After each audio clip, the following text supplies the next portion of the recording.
कहते हैं 70 ब्राह्मण की है हत्या, जो चौका तुम देवो नेता, जो तुम लीप लाप के पोचा मारते हो फिनाइल डाल के और फिर खाना बनाते हो, उसमें इतनी हत्या करते हो। 70 ब्राह्मण जैसी हत्या आपने की कर दी। और जब स्नान करते हो, जो जीव रहते सूक्ष्म उस पानी में, ऐसे स्नान करते करते उसको ना जाने कितने जीवों की हत्या उस तीर्थ में करके आते हो। और जिनकी तुमने हत्या की और उसमें वो विद्वान पहले ही थे और वो बेमौत मारे गए, उसी में वो मच्छ कछुए और मच्छ उसी में रहते हैं, उनकी मुक्ति कभी नहीं होती। तो यहाँ बंदी छोड़ कहते हैं कि काशी गंगा काठे घर करें, चाहे पीओ निर्मल नीर, और मुक्ति नहीं हरि नाम बिना, यूं कह रे साहिब कबीर। नाम के बिना जीव का छुटकारा नहीं है। तीर्थ पर जाने से हानि है, लाभ नहीं है। क्योंकि हमने अब दूसरा नंबर आता है मूर्ति पूजा का। अब इतना अंधेरा हमारे हृदय में जमा हो चुका है कि अब भी हम इतने पढ़े लिखे होकर भी हमारी जो पुरानी वृत्ति है हट नहीं रही। हम भगवान को मंदिर में मूर्ति में मानते हैं, ये हमारी अज्ञानता का महाप्रमाण है। पहले हम भी मानते थे, क्योंकि जब तक हमने इस मार्ग का ज्ञान नहीं था। जैसे एक फिगर क्या चीज है, एक पिक्चर क्या चीज है। पिक्चर को तस्वीर कहते हैं, तस्वीर हिंदी में, अंग्रेजी में पिक्चर है। वो भगवान की तस्वीर जो है, एक मिट्टी या पत्थर या लोहे या चांदी कुछ भी बनाई हो तो आपने मंदिर में रख रखी है। वो तस्वीर, वो फोटो आपको ये बता रहा है कि ये किसका फोटो है और इसमें क्या गुण है। जैसे आम का फोटो आप देखिए, आम का चित्र देखिए, सेब का चित्र देखिए। आपको सेब आम के चित्र को देखने से उसके गुणों का ज्ञान होगा कि ये क्या चीज है।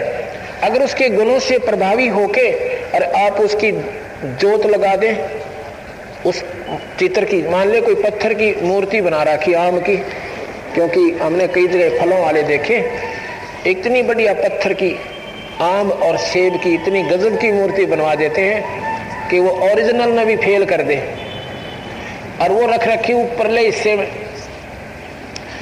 उस आम के चित्र को देखने से आम के गुणों का ज्ञान है, और उसको देखकर उसको पाने की आपके अंदर एक उत्सुकता उत्पन्न होगी।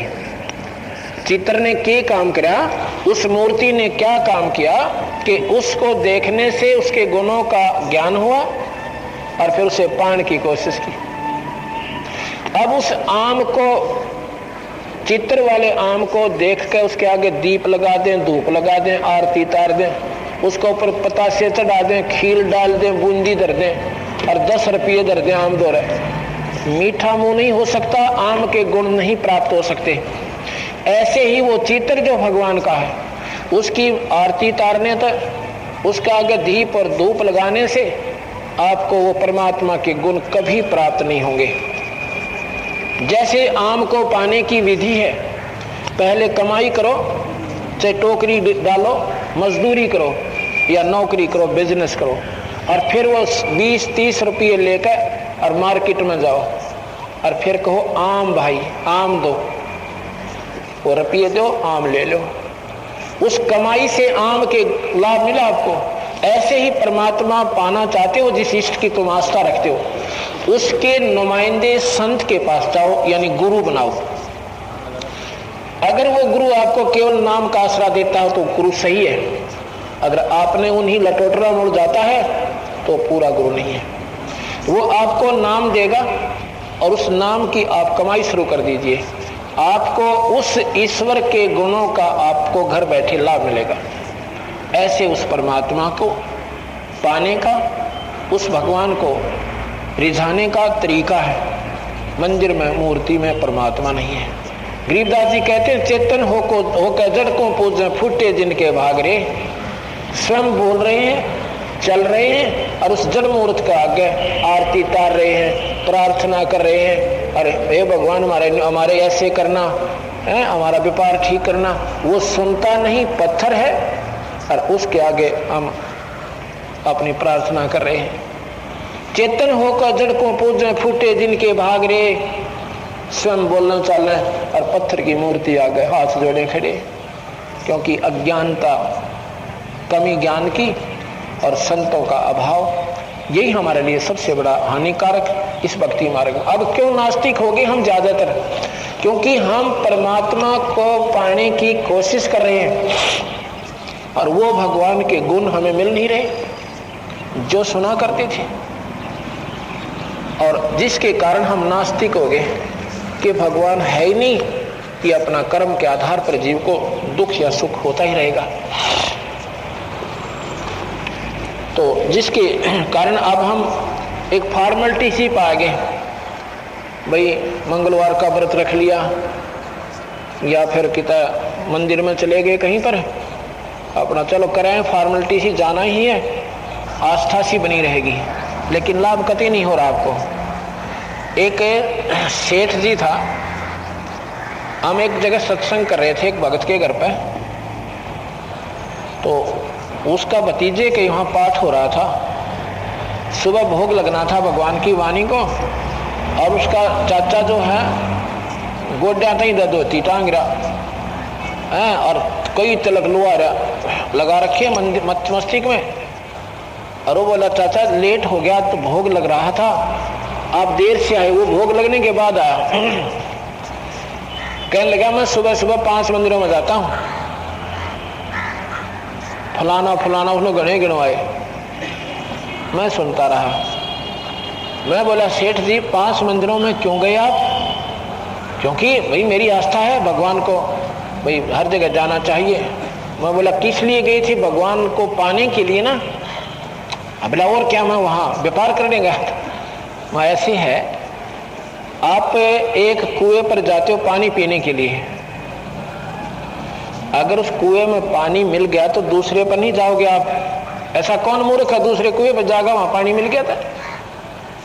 अर्थात भगत जी तेरा भ्रम है, जिस मंदिर में तो प्रथम गया वो भगवान नहीं था, इसलिए तेने दूसरे की आवश्यकता महसूस हुई, और दूसरे में भी ना था, मेरा तीसरे में गया, और तीसरे में भी नहीं था, फिर चौथे में गया, चौथे में भी नहीं था, 5वें में गया, 5वें में नहीं था, 9 का 9 घर आएगा। तो आप विचार करके देख लीजिए, अगर आपका पानी एक नल से पेट भर जाता, कौन इतना बेवकूफ अपने समय बर्बाद करेगा कि ना 5 नलकियां में पानी पीगा हुआ, टट्टू पीगा हुआ, तो पेट तेरा भर ही गया, जाके दिखाओ कोई। तो ये साधना हमारे बना रखी है, गले ढोन लग रहे हैं, मंदिरा में जाते, मंदिर में नहीं भगवान कतई, वही 4 ईंट अपने उन्हीं भट्ठों से ला करके वहां लगा रखी है, वही सीमेंट और वही रोडे हैं। अगर वहां पर कोई नेक संत रहता है, अपनी कमाई वाला संत रहता है और ठीक आराधना भगवान की कर रहा है, तो उससे मिलनते लाभ होगा, उस मंदिर से लाभ नहीं होगा, और ना उसमें रखी हुई मूर्ति से होगा। आपको ये भ्रम अपना बेशक हटा देना। पर ये हटता बहुत देर से है, क्योंकि हम भावुक ज्यादा हैं और फिर डरते ज्यादा हैं, कभी मंदिर में ना जाए भगवान खा जाए, फिर भगवान ने तो डर लग रहे, उसको पूजन लग रहे। तुम कमाल की बात से, वो भगवान कहाँ हुआ जिससे आपने डर लग रहा है? आपको मार डालेगा, वो तो राक्षस तो हो सका, जबरदस्ती पूजा करवा रहा आपसे। भगवान की साधना अपने गलत लगती, छोड़कर देखो, भगवान होगा तो अपना दुखी नहीं करेगा। आप श्रेष्ठ साधना पर लगी, आपको साथ देगा। तो ये ज्ञान कौन देता है? हमें संत देते हैं। अब अनजान व्यक्ति शुरू हमारा सत्संग सुनते हैं, ये महसूस करते हैं ये महात्मा नहीं, ये तो सिर्फ आदमी है। ये कहता मंदिर में भगवान नहीं, ये तीर्थों पे भगवान नहीं है, और फिर व्रत से कोई लाभ नहीं, बिल्कुल लाभ नहीं, व्रत से कोई लाभ नहीं। अब फिर ये भी क्योंकि सारी ही ऐसी उठपटांग बातें हैं, सच्चाई। ये सरहद रखना महापाप है, सरहद निकालना ये गलत है, ठीक नहीं। बता ये भी नहीं जचेगा आप लोगों को, क्योंकि हमारी ज्ञान जो है एक ऐसा कौड़ी दवाई है कि अंदर जाकर ठीक करेगी। अब जैसे अच्छे डॉक्टर जहाँ होते हैं ना, अच्छे डॉक्टर वो क्या करते हैं, आपके कोई जख्म हो गया है, आप पट्टी करवाने जाते हैं, डॉक्टर जाते ही 15 रुपए लेता है, और वो डॉक्टर उसको पाड़ता है, उसको फाड़ के उसके अंदर से रेशा निकालता है, उसको सिपरेट से खूब अच्छी तरह मलता है, उसको पीड़ा होती है, तो वो रोता है, तो काय का डॉक्टर है, मेरा हाथ बहुत दर्द कर दिया, मैं नहीं आऊंगा आज के बाद तेरे पास। तो फिर वो डरता क्या करता है, नेक्स्ट जो उसके पास मरीज आता है, कदे कल नहीं, वो 15 रुपये जहाँ तेरे अच्छा नहीं दर्द करता, उसको ऐसे ही लगाई मैलम और पट्टी बांध दी, 15 रुपये ले लिए, अब चलो। फिर वो लाइन लग जाती है। तो और जो सही होगा वो उसको आते ही फाड़ेगा और वो रोवे चाहे चिल्लावे, एक बार दर्द होगा आपको और फिर वो इसी बढ़िया दवाई भरेगा उसमें, क्योंकि वो जख्म ऐसे ही ठीक होना था। एक बार पीड़ा जरूर होगी, तीसरे दिन जख्म भर जाएगा। हमारे बरवाला आश्रम में एक वृद्ध है 70-75 साल का।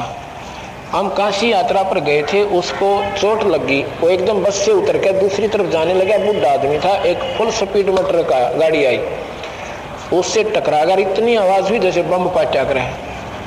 पर उस कबीर भगवान की कृपा से सबने नो सोच लिया था ये खत्म हो चुका है, ये भगत हमारे साथ थे सारे, और बस उसको कुचल के आगे जा चुकी थी।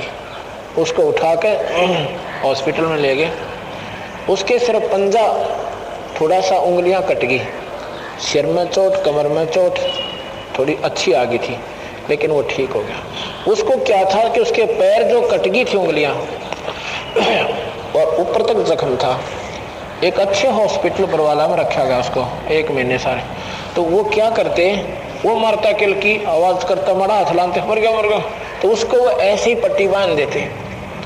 फिर हम उसको अपने आश्रम में ले गए, डॉक्टर बोले ठीक हो जाएगा, वहाँ दवाई देते रहो, यहाँ बेड का खर्चा लगा।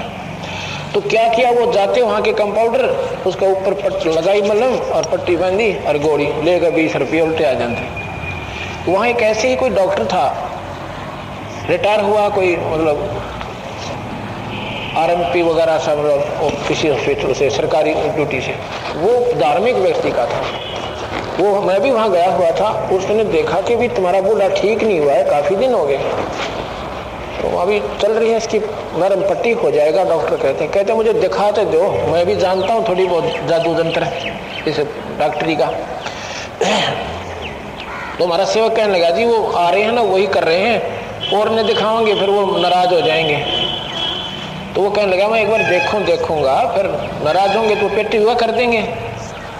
उसने जाकर पट्टी खोली, उसमें इतना मवाद है, नो सड़हांद मारे, क्यों ऊपर पट्टी कर दिया। नो बोला जब 2 दिन और इसको नहीं संभालते, इसका टांग काटनी पड़ती। तो ये महरम पट्टी जो लल्लो पत्तो कर रहे हैं ना ये संत, ये अंत में कदे और कुत्ते की जोनी में जाना पड़ेगा उन प्राणियों को, जो क्योंकि वो अगर ये बात कह दें कि श्राद्ध निकालना नहीं चाहिए, वहां पर भीड़ इकट्ठी ना हो, एक नहीं जावे, अयो अच्छा महाराज जी बता बहनों का श्राद्ध नहीं निकालना चाहिए, ये तो हमारा पुरानी परंपरा है। भाई पुरानी परंपरा आपने कहां से पकड़ी? आप गीता जी को एक महान शास्त्र मानते हो, गीता जी को महान शास्त्र मानते हो, और गीता जी के 9वें अध्याय के 25वें श्लोक में लिखा है कि अर्जुन भूत पूजने वाले भूत बनेंगे, पितर पूजने वाले पितर बनेंगे, और भाई देवी देवताओं की पूजा करने, ये देवी देवता भी नहीं पूजनी चाहिए, ये भी लिखा है भगवान ने। देवी देवताओं के पूजने वाले उन देवी देवताओं के बंधुआ मजदूर बनेंगे उस स्वर्गलोक में जाकर, उनके बच्चे खिलाया करेंगे, उनके झूठे टुकड़े खाया करेंगे, उनके बच्चे भी पीटा करेंगे और वह भी लात मारा करेंगे देवताओं के। तो इसलिए अर्जुन भाई भगवान की भक्ति करनी चाहिए। तो क्या ये गीता जी में श्लोक नहीं है? जो इसे महान संत और गीता जी का प्रचार करते हैं, क्या उन्होंने ये श्लोक आपको कौन ही सुनाया?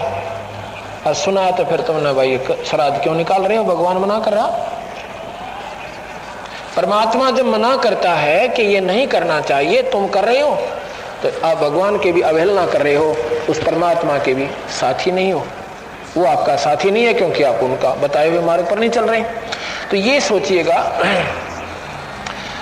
अब आप जो पितृ पूजा करते भूतों की पूजा है, श्राद्ध निकालते ये भूतों की पूजा है, देवी देवताओं की पूजा करते हो, भगवान मना करता है। इन देवी देवताओं को रावण ने बांध कर अपनी कैद में डाल रखा था, और उनकी तुम पूजा करके बताओ क्या लाभ उठाओगे? विचार करना चाहिए। हमने भगवान का आसरा नाम से लेना चाहिए और पूरी संत की शरण में जाना चाहिए। जब हम पूरी संत की शरण में चले जाएंगे, आपको 1 या 2 महीने में आपको पता लग जाएगा कि हम किस ठिकाने पर आ गए हैं। केवल एक नाम, कहते हैं सुमन से सुख होता है और सुमन से दुख जाए, कहे कबीर सुमन करे थे वो साईं मां समाई। अगर हम सुमन करेंगे, परमात्मा का भजन करेंगे। अब देखो, कलयुग केवल नाम आधारा और सुमर सुमर नर उतरो पारा, ये रामायण का बीज मंत्र है। ये मुख्य श्लोक है कि कलयुग केवल नाम आधारा और सुमर सुमर नर उतरो पारा। तो रामायण में लिखा है कि नाम ही आधार है। फिर ये 36 पंगे क्यों पा रखे भाई? फिर ये साधनाएं क्यों कर रहे हो? फिर रामायण में पढ़ते किस लिए हो? रामायण के जो मूल चीज है, गीता में केवल ओम मंत्र का जाप बता रखा है। अर्जुन, ओम मंत्र का जाप करो और अपन हवन करो, यज्ञ हवन करो, बस ये नाम का जाप करो और देवी देवता मत पूजो। भगवान कृष्ण ने ब्रज क्षेत्र में स्वयं देवी देवताओं के राजा इंद्र की पूजा को बंद करवाया था। आप विचार करना, ब्रज क्षेत्र में इंद्र की कढ़ाई होती थी, उनकी पूजा होती थी। इंद्र सभी देवी देवताओं का मालिक होता है, देवराज कहलाता है। इंद्र स्वर्ग का राजा होता है और वहां के बड़े बड़े राजा देवता लोग नंबर वाइज उस इंद्र के, वहां के राजा इंद्र की पालकी को ढोते हैं, जैसे कहार लग गए जिनकी आप पूजा कर रहे हैं।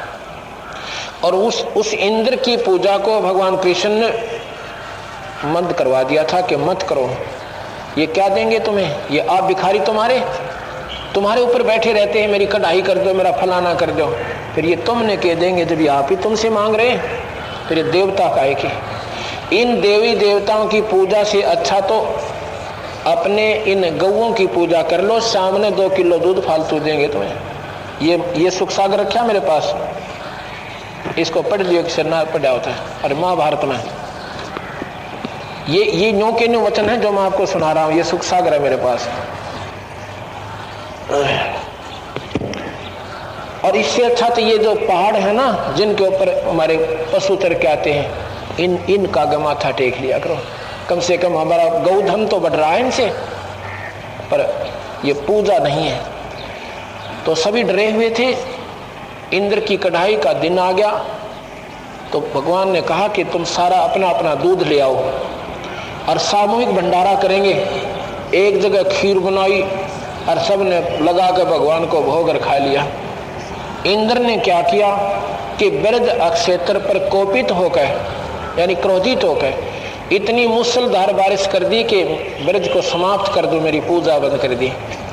अब जो कोई कह रहा है ये पूजा मत करो तो उसमें कोई समर्थता है तभी कह रहा है। ऐसा बावड़ी बूझ कोई ना भाई, उन्हें कह दे तुमने छोड़ के फिर दोनों पिटे। अब कृष्ण जी मना कर रहे थे तो उसमें कुछ समर्थता वो महसूस करते थे कि कोई कुछ नहीं बिगाड़ सकता, इतना मैं बैठा। तो इंद्र ने अपनी पूरी तड़भड़ दिखाई, मूसलधार बारिश कर दी जैसे बादल फट जाया करे। भगवान ने पाद उठा दिया, गोवर्धन को उठा लिया और उसको सारे ब्रज के ऊपर से फैला दिया। और फिर इतनी बारिश को उसके अंदर सोख कर लिया। उस ब्रज के अंदर किसी दीवार का मड प्लास्टर भी नहीं भीगा।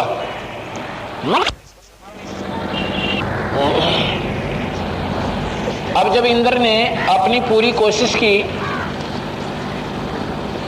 ब्रज को दबाने के लिए, भगवान ने उस गोवर्धन पर्वत को दर्जनी उंगली पर उठा लिया, छोटे वाली पर। और इतनी बारिश होने के बावजूद भी सारा इंद्र बरस लिया। उसके बावजूद भी उस ब्रज क्षेत्र के लेव बोलते हैं, लेव बोलते हैं मड प्लास्टर। पहले कच्ची दीवारें होती थी, कच्ची ईंटों से बनी हुई, उसके ऊपर से प्लास्टर होता था मड यानी गारा का, उसको ले बोलते थे। तो लिखा है गरीबदास जी महाराज ने कि इंद्र चढ़ा ब्रज डबोवन, भीग्या भीत न लेव, इंद्र कढ़ाई होत जगत में पूजा खाते देव। तो वो भगवान ने बंद करवा दी। तो कृष्ण जब वो कति सारा थक के बरस के, इंद्र ने आकर हाथ जोड़ दिए, भगवान के चरणों में प्रणाम किया कि मुझे क्षमा करो मालिक, मुझे मालूम नहीं था। कृष्ण जी ने कहा कि बिना मालूम ही तो आप लोग इन नादान भोली आत्माओं को गुमराह रखते हो। आप क्या दे सकते हो इनको? आप अपने कर्म को नहीं घटा बजा सकते। कहते हैं इंद्र जो है अपने पूरे राज्य को भोग कर 72 चौकड़ी युग के राज्य को फिर गधे की जूनी में जाता है। ये गधा प्रथम गधे की जूनी से शुरू होती है इसकी 84 लाख जूनियां। तो वो देवता जो इंद्र देवताओं का राजा इंद्र भी गधे की जूनी में जाता है, तो वहां देवता लोग के बनेंगे, ये हिसाब लगा लेना। तो उसके बाद उस ब्रज क्षेत्र में भगवान ने वो सुचारू भक्ति भगवान की शुरू करवाई। अब उनके हजारों वर्ष हो गए जाए पीछे, मेरे जैसे पाखंडियों ने घर घर में मंदिर बनवा दिए, गोवर्धन के चक्कर कटवाने शुरू कर दिए कि इसके चक्कर लगाने से मुक्ति हो जाएगी। नरक में जाएंगे गोवर्धन के चक्कर लगाने वाले, क्योंकि उसके ऊपर ना बेरा कितने जीवों को मार करके वो वापस आते हैं। अगर ऐसा होता तो गीता जी में एक श्लोक भगवान और लिख देते कि गोवर्धन की पूजा बहुत जरूरी है, उसके चक्कर लगाया करो। वो क्यों ना लिखा उन्होंने? क्योंकि वो पूजा के विरुद्ध थे और देवी देवताओं की पूजा के भी विरुद्ध थे। लिख रखा है कि देवी देवता पूजने वाले देवी देवताओं को प्राप्त होंगे, अर्थात वो भी सुख नहीं प्राप्त कर सकते, मुक्ति नहीं पा सकते। इसलिए ईश्वरीय साधना कीजिए। क्या ये गीता जी में श्लोक है? नहीं, 9वें अध्याय का 25वां श्लोक। फिर क्या लिखा आगे भगवान ने? एक भक्त ने हमारे से पली किया कि भगवान ने आगे लिखा है कि वो भी करने दो उनको, नाटियो मतना। विद्वान पुरुषों, उसको नाटियो मतना, उनको करने दो। उसका तात्पर्य नहीं समझा इन लोगों ने। भगवान ने वहां क्या कहा इसके बारे में?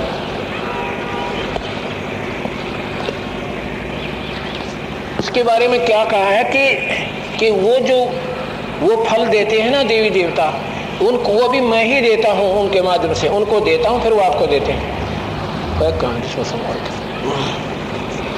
वो तात्पर्य ऐसा नहीं है। अब जैसे एक तो हम मुख्यमंत्री से मिले या हेड ऑफ द डिपार्टमेंट से मिले, और एक हम मिले किसी क्लर्क से। वो क्लर्क कुछ नहीं दे सकता। क्लर्क की पूजा करने लग जाओ आप जाके, वो कुछ नहीं दे सकता आपको।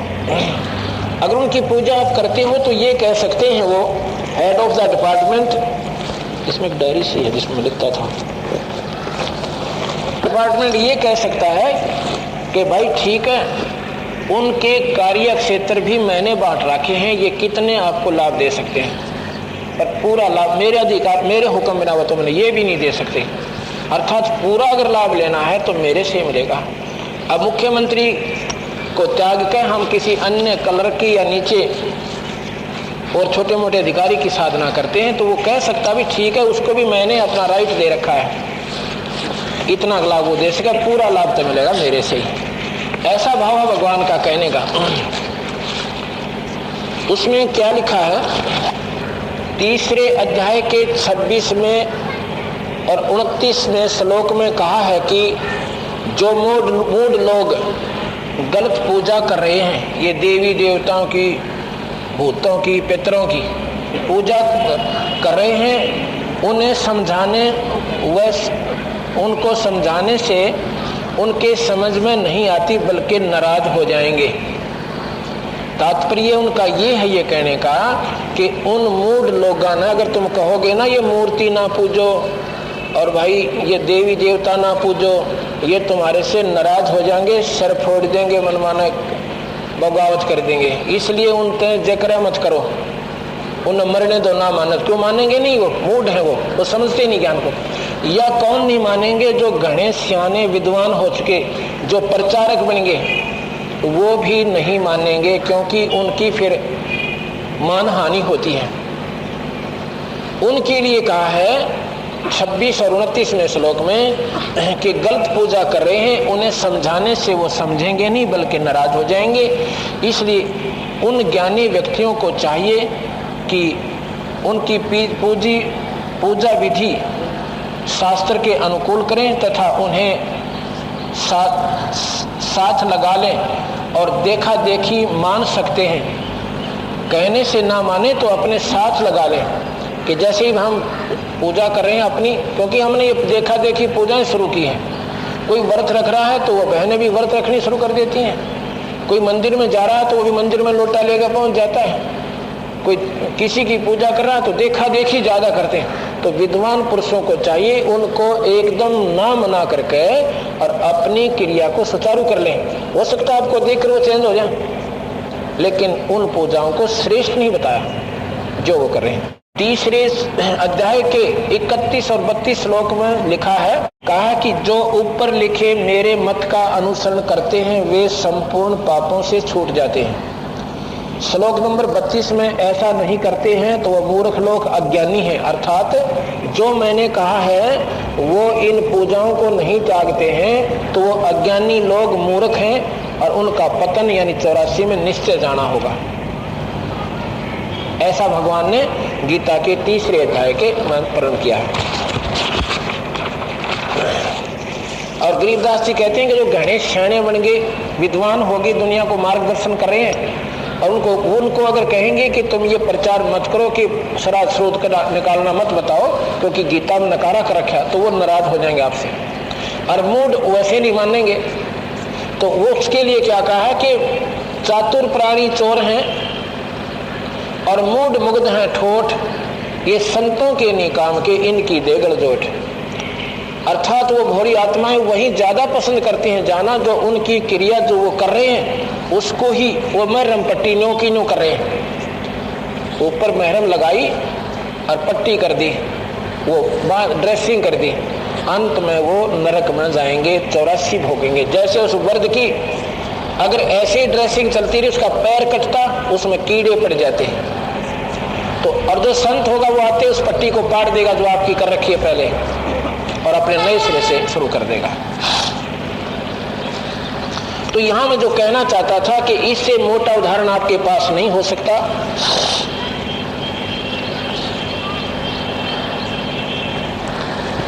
कि भगवान ने स्वयं ब्रज क्षेत्र में देवी देवताओं की पूजा को मना किया और आप लोग उस पे आरूढ़ फिर कर दिए। किसने? अल्प ज्ञानों वालों ने। गरीबदास जी महाराज से पूछा कि हे भगवान, जो आप ये बातें बता रहे थे आज तक हमारे को किसी और ने क्यों नहीं बताया? तो वहां के बताते हैं कि तत्व भेद कोई ना कह रहे झूम करा, सब पैसे ऊपर नाच सुनो रहे झूम करा। ये तत्व भेद कोई ना कह रहे झूम करा, ये पैसे ऊपर नाच सुनो रहे झूम करा। ये तत्व भेद अगर वो बता दें उस बंदे मंडपों वाले संत, तो ये संगत नहीं जाओ वहां और उनके वो दवन्नी कम हो जाए। ये तो हमारे जैसे जिन पैसे की तो आवश्यकता ना, 2 रोटी चाहिए अपनी, वो सुबह शाम की तो भगवान जरूर देगा।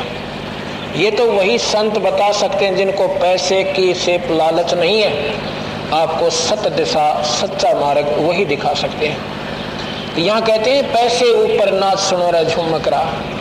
अगर उन संतों ने ये पहले ही सुचारू किया होता, अभी तो हम आपको यहाँ की प्रक्रिया बता रहे हैं कि जो तुम करो ये गलत है। जैसे ये बहनें शुक्रवार का व्रत रखती हैं और एक नहीं तकरीबन रखती हैं सभी, बहुत कम है जो नहीं रखती। और उसमें एक कहानी है कि शुक्रवार के व्रत की, जिसको वो नित्य पढ़ती भी हैं जब वो उपवास रखती हैं। कहते हैं एक बहन का पति विदेश चला गया, वहां जाकर के अपने परिवार को भूल जाता है और उसने कई वर्षों तक अपने परिवार को याद नहीं किया। वो माई बहुत तड़फी, रोई, तो माता सपने में दिखाई देती है। कौन? संतोषी माता। उसने कहा कि तू रो मत, मेरे 16 शुक्रवार के व्रत रख ले, जिस दिन 16वां शुक्रवार का व्रत पूरा होगा तेरा पति घर आ जाएगा। ऐसा ही हुआ, जब उसने 16वां शुक्रवार का व्रत रखा और शाम के समय उसका पति घर आ गया। चलो अब ये बात, ये बेनिफिट है उस शुक्रवार के व्रत का, ना 84 मिटे और ना ही जन्म मरण कटे और ना ही कोई कर्म दंड मिटे। पति भूल गया था तो उसने 16 शुक्रवार के व्रत रखे, वो घर आ गया। बड़ी बात करते हैं, पहले तो ऐसा भी नहीं है। किसी का पति गुम हो रहा हो और करके देखो 16 शुक्रवार के ऊपर एक भी आ जाता, गारंटी देते हैं। ये समाधान ही नहीं है।